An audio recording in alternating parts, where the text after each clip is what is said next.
आज मैं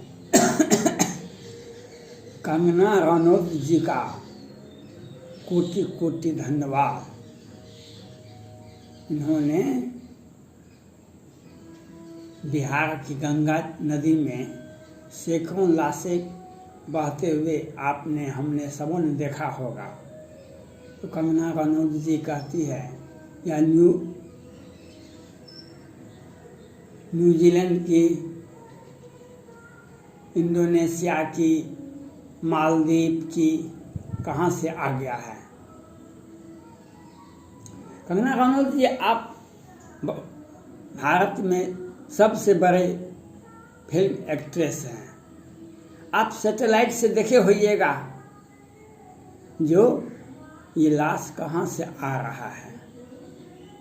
आपको ये सुविधा है, हम लोगों को तो ये सुविधा नहीं है। आपको ये सुविधा है जो आप सैटेलाइट से देखे होइएगा, दूरबीन से देखे होइएगा, आप अमेरिका इंग्लैंड के सैटेलाइट से देखे होइएगा तो आपको अवश्य पता होगा। लेकिन आपने जो कहा वह कैसे, किस परिस्थिति में कहा, इसकी छानबीन की जा रही है। आज भारत में दो व्यक्ति का राजनीतिक जीवन, राजनीतिक कैरियर समाप्त है।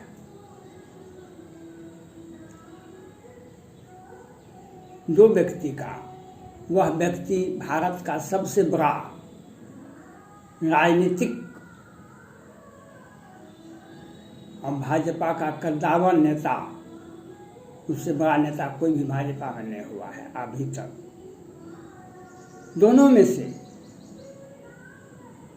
अटल बिहारी वाजपेयी जब माननीय प्रधानमंत्री थे भारत के, गृह मंत्री थे लाल कृष्ण आडवाणी और रक्षा मंत्री थे जसवंत सिंह। उम्र के साथ साथ लोगों का सोच ही बदल जाता है, आपको पता होगा। माननीय लाल कृष्ण आडवाणी साहब पाकिस्तान गए, जिन्ना के मजाक बजा करके फूल अर्पित किए और पाकिस्तान के पक्ष में खूब अच्छा भाषण दिए। और जसवंत सिंह रक्षा मंत्री थे तो वे भी पाकिस्तान के पक्ष में खूब भाषण दिए। जब 13 में भाजपा का प्रतिनिधित्व कौन करेगा, संसद इनके नाम पर प्रधानमंत्री का चुनाव लगा जाएगा, तो इस पर विचार हुआ। तो आडवाणी जी के बारे में ये बात रख दिया गया। आडवाणी जी के बारे में रख दिया गया। इसमें माननीय प्रधानमंत्री नरेंद्र मोदी जी कहीं भी कुछ भी नहीं किए। लोग कहने के लिए तो कुछ भी कह सकता है, लेकिन माननीय प्रधानमंत्री नरेंद्र मोदी जी गुजरात के मुख्यमंत्री थे, वे बेचारे इसमें कुछ भी नहीं किए। और जसवंत सिंह भी पाकिस्तान का गीत गाए थे जाकर के एक बार, उनके बारे में भी। तो आप लोगों को जो दुख होता है और सुख होता है अपने कर्म का, कर्म शुभाशुभ देई विधाता। आपने जो कहा, जो इंडोनेशिया से लाश आया, कहाँ से आया, इस पर हम तो आप सैटेलाइट से देखे होइएगा। ये एक तो ये बात हुई।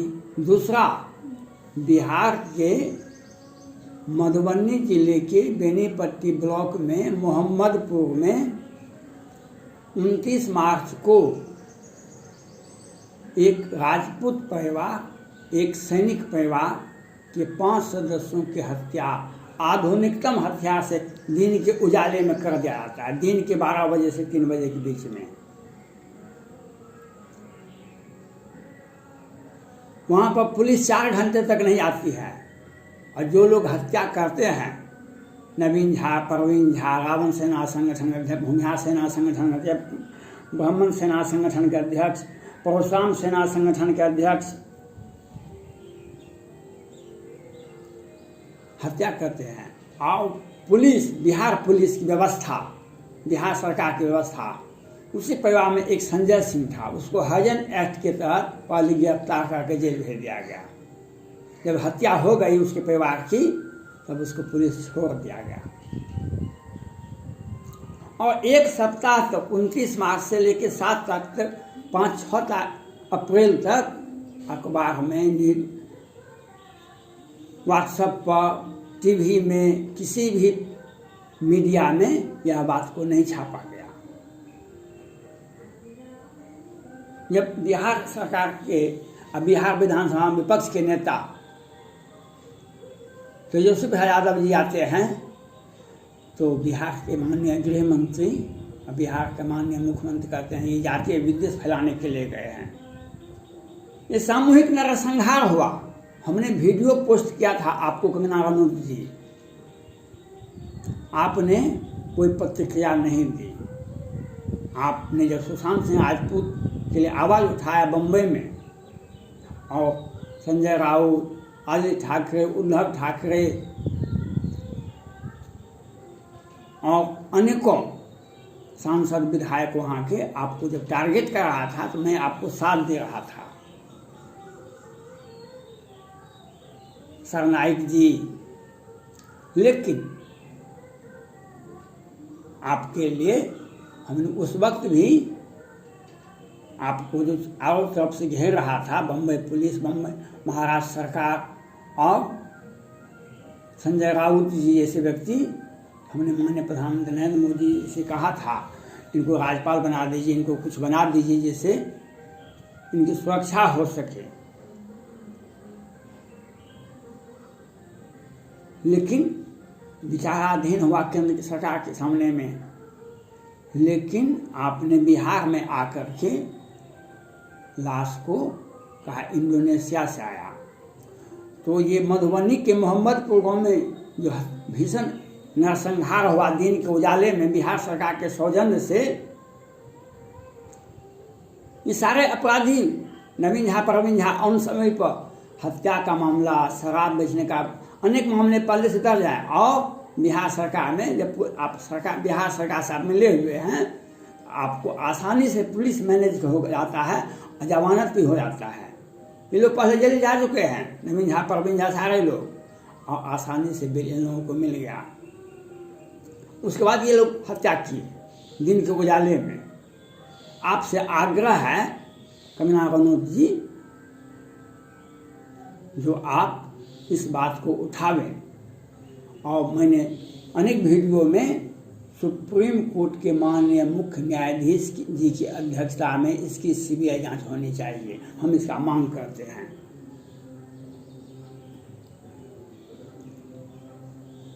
हम सुप्रीम कोर्ट के मुख्य न्यायाधीश की अध्यक्षता में इसकी सीबीआई जांच की मांग करते हैं। आपसे आग्रह है कि आप इस बात को पता लगा लीजिए। हो सकता है आपको मालूम नहीं हो,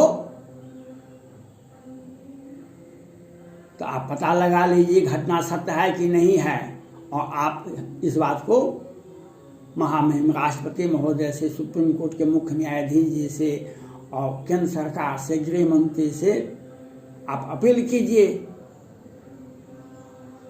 जो इसकी सुप्रीम कोर्ट के मुख्य न्यायाधीश की अध्यक्षता में, ये एक सैनिक परिवार है, उसका बीएसएफ का जवान आज के वर्तमान समय में था। सैनिक के प्रति हमारा सम्मान सबसे अधिक होना चाहिए। वह देश की रक्षा के लिए अपने परिवार को छोड़ के सीमा पर आता है। आपसे हम अपेक्षा करते हैं आप इस आवाज़ को देश में सुप्रीम कोर्ट तक और महामहिम राष्ट्रपति तक और माननीय प्रधानमंत्री नरेंद्र मोदी जी तक और अमित शाह जी तक और केंद्र सरकार तक, सारे मीडिया में आप दीजिए। अगर आपने नहीं दिया, हम फेसबुक पर देंगे, आपसे आग्रह करेंगे, ट्वीट करेंगे, आपको इंस्टाग्राम पर भेजेंगे। शहीद भगत सिंह कहते थे, बहरों को सुनाने के लिए तेज धमाके की आवाज की जरूरत होती है। शहीद भगत सिंह कहते थे, बहरों को सुनाने के लिए तेज आवाज की आवश्यकता होती है। उस वक्त सोशल मीडिया नहीं था, इसलिए उन्होंने ब्रिटिश संसद में जोरदार आवाज किए थे। आज सोशल मीडिया पर दे दीजिए कोई बात, तो सभी भारत ही नहीं संपूर्ण विश्व में यह चला जाता है। सबसे तेज आवाज अगर आज है किसी चीज का तो सोशल मीडिया है। आपसे आग्रह है, मैं सोशल मीडिया पर मैं आपके कंगना रनौत जी आपको मैं आपसे अपील करता हूँ। मोहम्मदपुर बेनीपट्टी ब्लॉक है, मधुबनी जिला है। वहाँ पर एक राजपूत परिवार, एक सैनिक परिवार का दिन के उजाले में बिहार सरकार के साजिश के तहत वहाँ पर बिहार सरकार के मंत्री हैं संजय झा जी, पूर्व मंत्री हैं और वर्तमान विधायक हैं विनोद नारायण झा जी, और बिहार सरकार के माननीय गृह मंत्री नीतीश कुमार जी हैं, अन्य मुख्यमंत्री भी वही हैं। ये कैसे हुआ, क्यों हुआ, इसकी कहानी हम नहीं कह सकते हैं, लेकिन हम सुप्रीम कोर्ट के माननीय मुख्य न्यायाधीश जी से अपील किए हैं बहुत बार। मैं आज भी अपील करता हूं, आप इस बात को आगे बढ़ाइए। अगर आपने यह कहा कि हमको मालूम नहीं है, तो मैं ट्विटर हैंडल पर कहूँगा, मैं फेसबुक पर दूंगा, आपसे अपील करूँगा, आप इस बात को आवाज़ उठाइए। आप भी जांच कीजिए, ये मैं जो बोल रहा हूँ यह बात सत्य है या झूठ है। चाहत, हर नारी के चरित्र में दो चरित्र हर वक्त रहता है। हर नारी के चरित्र में दो चरित्र अवश्य आता है, हर वक्त रहता है। एक सीता का चरित्र, एक सुपर्णखा का चरित्र। सीता का चरित्र था भगवान राम अपने गुरु विश्वामित्र के साथ और छोटे भाई लखनलाल के साथ जाके सीता जी से पुष्प वाटिका में जाके मिलते हैं, और उसके बाद सीता जी के सहमति के बाद वे भगवान राम धनुष को भंग करते हैं, धनुष को तोड़ते हैं और सीता जी को वरण करते हैं। वही भगवान राम को जब सुपर्णखा ने कहा, तुम सन पुरुष मोह सम नारी यह संयोग विधि आचार बिचाए, वही भगवान राम के इशारे पर उनके छोटे भाई लखनलाल ने सुपर्णखा का नाक कान कटवा दिए। हर नारी के चरित्र में दो तरह का चरित्र होता है। हर नारी के चरित्र में दो तरह का, सुपर्णखा का चरित्र भी होता है, सीता का भी चरित्र होता है। आप में क्या है नहीं है या तो मैं नहीं कह सकता हूं, लेकिन मैं आपसे आशा करता हूं, बिहार में जिस तरह से वेंटिलेटर, जिस तरह से कोरोना महामारी में लोग मरे हैं हजार हजार, बिहार के बगल में राज्य है झारखंड, उत्तर प्रदेश, ये एक की आबादी 4-5 करोड़ है झारखंड की, और उत्तर प्रदेश की आबादी है 23 करोड़, लेकिन बिहार के अनुपात में बहुत कम लोग मरे हैं। क्योंकि यहाँ पे एक साजिशन है, ऑक्सीजन घोटाला, वेंटिलेटर घोटाला, एम्बुलेंस घोटाला, दवा घोटाला, और लोअर कोर्ट और वैकेंट कोर्ट से भी सृजन घोटाले के सबसे बड़े आरोपी को जमानत मिल जाता है। और ये बिहार सरकार करती है, हम किसी को फंसाते नहीं हैं, हम किसी को बचाते नहीं हैं, लेकिन दिन के उजाले में मोहम्मदपुर में 5-5 आदमी की हत्या होती है, एक सैनिक परिवार की हत्या होती है, और बिहार सरकार देखने का कोशिश नहीं करती है। धन्यवाद।